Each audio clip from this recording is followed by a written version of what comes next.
હાલો, ચલો. Chapter number 2. બરોબર. Chapter નું નામ છે જેડીબીસી જાવા ડેટાબેઝ કનેક્ટિવિટી. બરાબર. તો આનો મતલબ શું થાય? તમે ચેપ્ટર નંબર 1 માં શું કર્યું કે તમે ફાઇલમાં કોઈ ડેટા સ્ટોર કરાવ્યો, પણ આ ફાઇલ છે મેન્યુઅલી મેનિપ્યુલેટ થઈ શકે. તમે ડિલીટ કરી શકો, ડેટા મોડિફાઈ કરી શકો. તો હવે શું જોઈએ છે આપણે? તો કોઈ પણ પ્રોગ્રામિંગ લેંગ્વેજને એને ફાઇનલ એક્ઝિક્યુશન લેવા માટે આપણે ડેટાને સિક્યોર રીતે સ્ટોર કરવો પડે. તો એની માટે આપણે જોઈએ ડેટાબેઝ સિસ્ટમ. બરોબર. તમે લોકો ડીબીએમએસ માં આખું ડેટાબેઝ સમજશો, કઈ રીતના ડેટા સ્ટોર થાય, એક્સેસ થાય, એસક્યુએલ તમે જે રીતના સિક્યોરલી તમે એક્સેસ કરી શકો. બરોબર. તો એની માટે છે આ જાવા ડેટાબેઝ કનેક્ટિવિટી. તમારા જાવાના પ્રોગ્રામને તમે ડેટાબેઝ સાથે કઈ રીતે કનેક્ટ કરો છો એના માટે ચેપ્ટર છે. બટ બેઝિક તકલીફ શું છે કે જાવાને એસક્યુએલ ક્વેરી ખબર નથી. બરોબર. અને એસક્યુએલ ને ડેટાબેઝ ને જાવા ખબર નથી. તો એની માટે એટલું કરશું, એક ગોઠશું. તો એની માટે થોડાક બેઝિક શબ્દો જોઈ લઈએ. ડેટાબેઝ કોને કહેવાય? તમને બધાને ખબર હશે. ડેટાબેઝ એટલે કલેક્શન ઓફ ડેટા. બરોબર. તમે જેટલા પણ ડેટા હોય તમે ડેટા તમે કલેક્ટ કરો તો એને કહેવાય છે ડેટાબેઝ. બરોબર. આ ડેટા કોઈ પણ ફોર્મમાં હોઈ શકે છે, એમાં કોઈ બહુ મોટી વાત નથી. બરોબર. અને પછી તમે એની ઉપર કામ કરો, તમે એને કોઈ એસેન્ડિંગ ડિસેન્ડિંગમાં કોઈ સ્ટોર કરો, અથવા તમે ફટાફટ રિટ્રાઈવ કરી શકો, તમે અલગ અલગ વેરીફાઈ કરી શકો. તો એની માટે આવે છે ધેટ ઇઝ ડીબીએમએસ. બરોબર. Database management system. ધારો કે તમે ક્લાસમાં છો, તમારા ક્લાસમાં 60 થોડા છોકરા છે અને થોડી છોકરીઓ છે. That is called data. આપણે એક્ઝેક્ટલી ગોઠવે 69 ગર્લ્સ છે ધારો કે, 17 બોયઝ છે એક્ઝામ્પલ તરીકે. That is called database management system. અને તમારી બધી જ ઇન્ફોર્મેશન આપણે ટેબલ ફોર્મમાં સ્ટોર કરાવીએ, જેના આપણે રિટ્રાઈવ કરી શકીએ, ડેટા ઇઝીલી મોકલી શકીએ. તો એની માટે માર્કેટમાં ડેટાબેઝ મેનેજમેન્ટ સિસ્ટમ. અને જ્યારે હું સ્ટોર કરાવું ત્યારે બધી જ ઇન્ફોર્મેશન પ્રોપર આપું, જ્યારે અમે રિટ્રાઈવ કરી ત્યારે મને ઇઝીલી મળી શકે. આ બધું ધ્યાન રાખે છે ડીબીએમએસ. અને બધા વચ્ચે હું ટેબલ વચ્ચે અલગ અલગ રિલેશન એસ્ટાબ્લિશમેન્ટ કરું તો એને કહેવાય છે આરડીબીએમએસ. બરોબર. અને આ ડેટાબેઝ ની હાર્વર આપણે કનેક્ટ કરવું છે યુઝિંગ જાવા, તો એનું નામ છે જેડીબીસી. એમને કનેક્ટ નહીં થાય, આપણે જોવું પડશે કેમ કનેક્ટ થશે. એની માટે યુઝ કરશું આપણે એપીઆઈ. બરોબર. અને ડેટાબેઝ માંથી ઇન્ફોર્મેશન લાવવા કે મોકલવા માટે યુઝ કરશું આપણે એસક્યુએલ. આને કહેવાય છે સ્ટ્રક્ચર ક્વેરી લેંગ્વેજ, કે જે ડેટાબેઝ ઉપર ફાયર કરવામાં આવે છે. અને ઈ શું કરશે? આપણને ડેટાબેઝ માંથી ડેટા રિટ્રાઈવ કરશે, અથવા આપણે જે ડેટાને સ્ટોર કરાવો છે અથવા અપડેટ કરાવવો છે એમાં આપણને હેલ્પ કરશે એસક્યુએલ. ઓકે.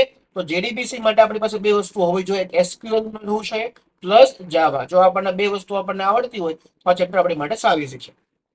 તકલીફ શું છે કે જે આપણું ડેટાબેઝ છે એ ડેટાબેઝ ને આપણે ખબર નથી કે જાવા શું છે.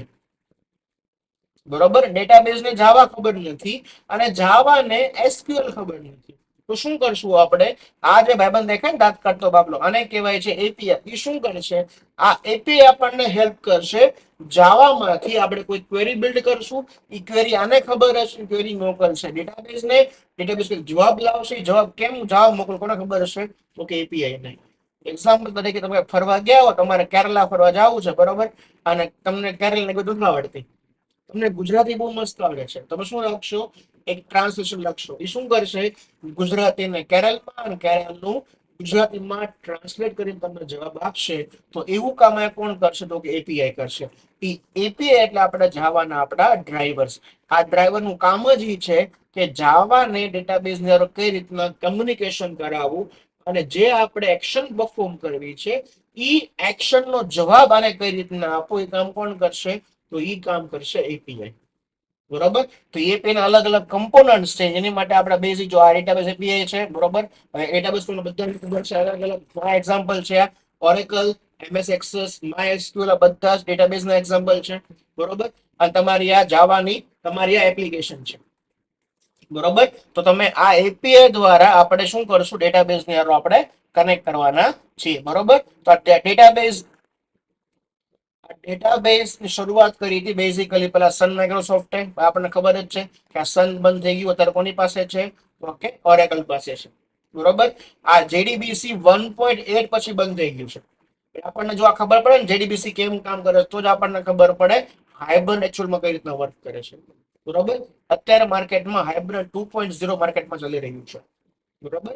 તો હવે શું કરશે કે ભાઈ જાવા છે એ એપીઆઈ ને કનેક્ટ કરશે, એપીઆઈ કનેક્ટ ડેટાબેઝ ને, ડેટાબેઝ જોબ્સ એપીઆઈ ને, અને એપીઆઈ કરશે જાવા ને. બરોબર. તો આ રીતના બેઝિક એના જો એપીઆઈ એટલે વચ્ચેનો માણસ કે જે ડેટાબેઝ ને જાવા કનેક્ટ કરશે. તો કેટલા સ્ટેપ છે? તો બેઝિકલી 4 સ્ટેપ છે. એ 4 સ્ટેપ કયા છે? તો પહેલા ડેટાબેઝ ની હારે કનેક્શન કરશે, પછી એસક્યુએલ સ્ટેટમેન્ટ ક્રિએટ કરશે, ઈ સ્ટેટમેન્ટ ને એક્ઝિક્યુટ કરશે, જે જવાબ આવશે એ જવાબ મુજબ ડેટાબેઝના રેકોર્ડ્સને અપડેટ કરશે. એક્સપાન્ડ કરો 4 દુને 8 સ્ટેપ થાય. 8 સ્ટેપ આ છે આપણે યાદ રાખવાના છે કે જે આપણી જાવાની એપ્લિકેશન છે એ જાવાની એપ્લિકેશન આ એપીઆઈ થ્રુ શું કરશે? જે ડેટાબેઝ નું એન્જિન છે એટલે સોફ્ટવેર, એ ઓરેકલ કરો, એમએસ એક્સેસ કરો, એક્સેલ કરો, મોંગોડીબી, તમને જે મોજ આવે.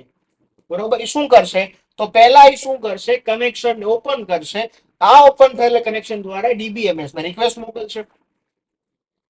સેમ ટીસીપી જેવું જ છે. કનેક્શન એસ્ટાબ્લિશ માટે રિક્વેસ્ટ મોકલશે, આ કનેક્શન ત્યાં મોકલશે. હવે અમે એક્સેપ્ટ કરો છો કઈ ખબર છે ડેટાબેઝ કયો છે, કેમ કે યુઆરએલ દ્વારા કામ થતું હોય, ડેટાબેઝમાં યુઝરનેમ પાછળ કામ થતું હોય. ઓકે. હવે શું કરશે? તો હવે આપણે કરશું સ્ટેટમેન્ટ. અહીંયા આપણે સ્ટેટમેન્ટ નો મતલબ થશે ક્વેરી. અહીંયા આપણે જાવામાં આપણે ક્વેરી માટે વર્ડ યુઝ કરશું સ્ટેટમેન્ટ. કયો વર્ડ યુઝ કરશું? સ્ટેટમેન્ટ. કેમ કે ક્વેરી અને એસક્યુએલ માં ડીબીએમએસ માં કહેવાય. જવા માટે વર્ડ યુઝ કરશું આપણે સ્ટેટમેન્ટ. એ સ્ટેટમેન્ટ પાસ થયું, એ સ્ટેટમેન્ટ રિસીવ થયું. હવે સ્ટેટમેન્ટ એક્ઝિક્યુટ કોણ કરે? ઓફકોર્સ ડીબીએમએસ કરે. કેમ કે સ્ટેટમેન્ટમાં આપણે લખશું ક્વેરી. શું લખશું આપણે અહીંયા? ક્વેરી. ક્વેરી જાવાને ખબર નથી એટલે સ્ટેટમેન્ટ કોને મોકલશે? એપીઆઈ ને. ઈ એપીઆઈ માંથી ક્વેરી અલગ કરશે, કોને આપશે? ડીબીએમએસ ને આપશે. ડીબીએમએસ એને એક્ઝિક્યુટ કરશે, જે જવાબ આવશે જવાબ મોકલશે એપીઆઈ ને. કોને મોકલશે? એપીઆઈ. એપીઆઈ ને કન્વર્ટ કરશે જાવામાં, અને જાવામાં કન્વર્ટ કરીને આપણે શું કરશું? ઈ રિઝલ્ટ ને આપણે રિટ્રાઈવ કરશું. હવે રિઝલ્ટ ને આપણે ડિસ્પ્લે કરશું. શું કરશું? આપણે ડિસ્પ્લે કરીને છેલ્લું હું કોણ ને તું કોણ કનેક્શન ક્લોઝ કરશું. આ રીતના આપણું બેઝિક જાવા એપીઆઈ કામ કરે છે. બરોબર. આ એપીઆઈ કઈ રીતના કામ કરે એનો જવાબ છે. ડન. ઓકે.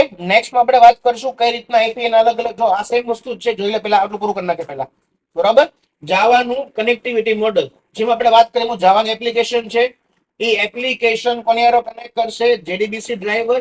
એ કોની હારે કનેક્ટ કરશે? તો કે ડેટાબેઝ ના મોડલ સાથે. બરોબર. સેમ આર્કિટેક્ચર આ જ વસ્તુ છે. 2 મિનિટ અહીંયા. સેમ આર્કિટેક્ચર છે. એ શું કરશે? તમારી જાવાની એપ્લિકેશન ને કનેક્ટ કરશે એપીઆઈ, ઈ કનેક્ટ કરશે એપ્લિકેશન ડ્રાઈવર મેનેજરને, અને તમે જે ડેટાબેઝ યુઝ કરશો એનો ડ્રાઈવર્સ આપણે જોશું. ડ્રાઈવર શું છે? ઈ ડ્રાઈવર દ્વારા આ એપીઆઈ ઈ ડેટાબેઝ ની હારે કનેક્ટ થાય. આમાં ડેટા એક જ હોય, 3 નો હોય. તમે જે યુઝ કરો છો એનું ડ્રાઈવર કનેક્ટ હોય. બરોબર. તો આપણું છે જેડીબીસી નું આર્કિટેક્ચરમાં જવાબ આ આવે. બરોબર. નેક્સ્ટ આપણે જોશું કમ્પોનન્ટ્સ. બરોબર. અને ડ્રાઈવર્સ કઈ રીતે ડેટાબેઝ ની હારે કનેક્ટ થાય. બરોબર. એને ધ્યાનમાં રાખીને આ ચેપ્ટરનો મોસ્ટ ટાઈમ બી ક્વેશ્ચન ઈ ક્વેશ્ચન છે આપણો ટાઇપ્સ ઓફ જેડીબીસી ડ્રાઈવર્સ. બરોબર. કઈ રીતના ડેટાબેઝ ની હારે કનેક્ટ થાય એનું આપણે ધ્યાનમાં રાખીને આપણે કરશું. એને કહેવાય છે જેડીબીસી ના ડ્રાઈવર્સ. ઓકે. આટલું રાખીએ છીએ. નેક્સ્ટ આપણે આગળથી વધશું આમાં.